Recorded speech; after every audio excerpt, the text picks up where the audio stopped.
Service learning, it could be volunteer experience, it could be internship programs, it could be study abroad.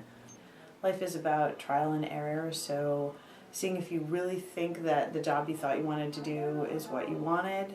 So it was very nerve-wracking, definitely, but I was able to make it through. And for all of this phone interview, it has always been just 30 minutes. You have to sell yourself within 30 minutes to these people. And this will be the call. Good morning, this is TOLA.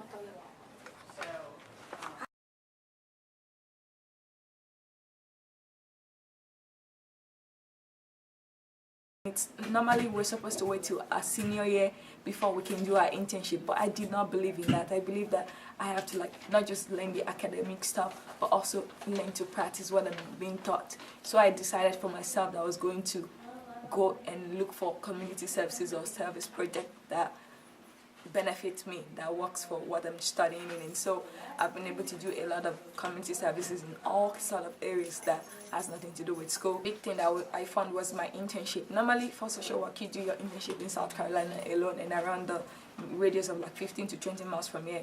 But for me, I went to New York City and I worked with special needs kids, and that was a whole big experience for me. Normally you have a year to do your internship. I had 10 weeks and I had to work 24/7 every day of those weeks, and I had about 990 hours total for it. But it was really important because it really helped me and it grew me in what I want to do later on in the future. It's also about connection. I mean, especially in an economic environment where jobs are harder and harder to come by, creating those connections with alumni, with people who are successful in the field.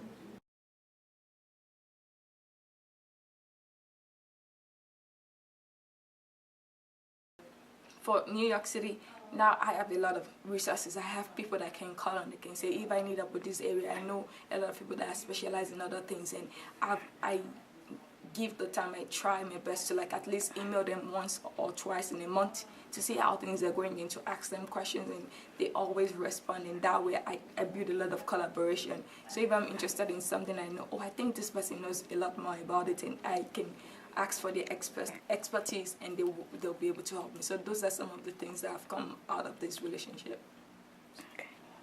And it grew me in what I want to do later on in the future. And also I was able to participate in the Modern UN, where we had the conference in Chicago, and because of that it really opened my mind to a lot of the area of politics. I always think politics is deadly and things like that, but I can see the benefit of having this as long as with your career too. And I know that most students will say, well, I cannot afford to do this, or because, well, I don't have the time, because they don't think beyond what they can see right now.